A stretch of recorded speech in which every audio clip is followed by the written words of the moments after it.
Now, local import businesses are crying foul over moratorium on international chicken supplies. The bans are due to severe avian flu outbreaks. The World Health Organization for Animal Health suggests poultry trading resume 3 months after being disease-free. But according to Hume International MD Frederick Hume, the Agriculture Department refuses to reopen trade unless a facility has been personally inspected by an official. He joins us now to discuss this even further. Frederick, thank you for your time and good morning to you. What is currently happening? What are farmers going through, particularly when it comes to poultry? Good morning. Thank you very much for the opportunity. Okay, so from my perspective, we are currently faced with a bird flu epidemic, a global one for that matter. Bird flu is now endemic in every poultry flock, virtually every poultry flock around the world. Currently, most of South Africa's trading partners in terms of poultry are locked out of South Africa because of bird flu. Currently, our biggest trading partner in chicken, namely Brazil, remains open. Many countries in South America have closed due to bird flu, and we're extremely concerned that in the event that Brazil does close and government does not adapt the, shall I call them, dated policies pertaining to bird flu, much of South Africa's meat manufacturing industry will come to a standstill. So Fred, with that being said, take us through some of the what you term the irrational trade laws, which further threaten, as opposed to tighten supply, squeeze on chicken. Yeah, well, as you alluded to earlier, OIE rules state that a country would reopen 3 months, automatically reopen 3 months after being declared free of bird flu.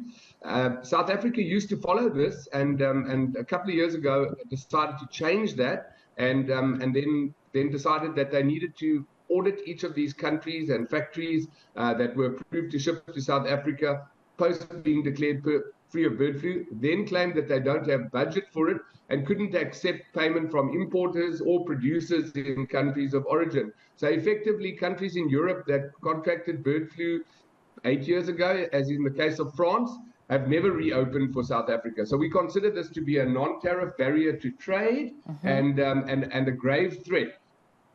So where does the Department of Culture now come in as far as them also exacerbating this problem?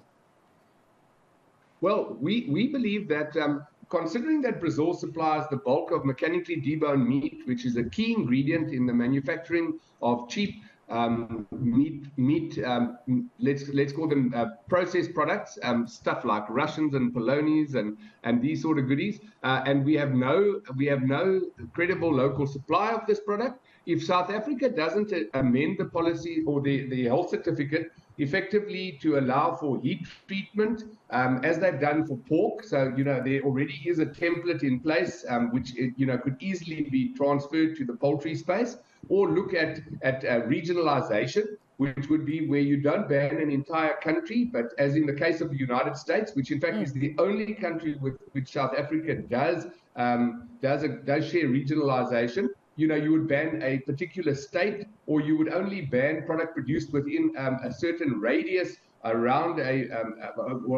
radius around the bird flu outbreak. So you wouldn't ban entire countries. And certainly this heat treatment option, which certainly would negate any effect from bird flu, which coincidentally is not harmful to humans in any way.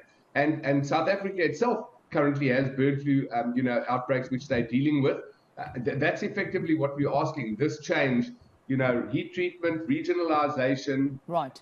Yes, that's it. Fred, also, please help me understand here. It seems the department also came back to importers and food producers saying they do not have the funds to send inspectors overseas. But in turn, when the same importers and funders, or other food producers, say they do have the funds, they can actually pay for this, the department coming back to you and saying that it's a conflict of interest? Correct. Yes. So importers like ourselves have offered to pay for these inspections, as have the producers in the respective countries of origin. But the department felt that they couldn't accept this, and they needed to, fund themselves. And they've effectively not managed to fund themselves for the last 8 years. So I presume they aren't going to be funding themselves, and they aren't going to be auditing these plants and reopening them. We know that chicken, if we just bring it back home, is the most affordable form of, protein. So what does this mean then for food prices in the country? Well, we already are faced with rampant food inflation. The South African Meat Processors Association employ in excess of 25,000 people directly.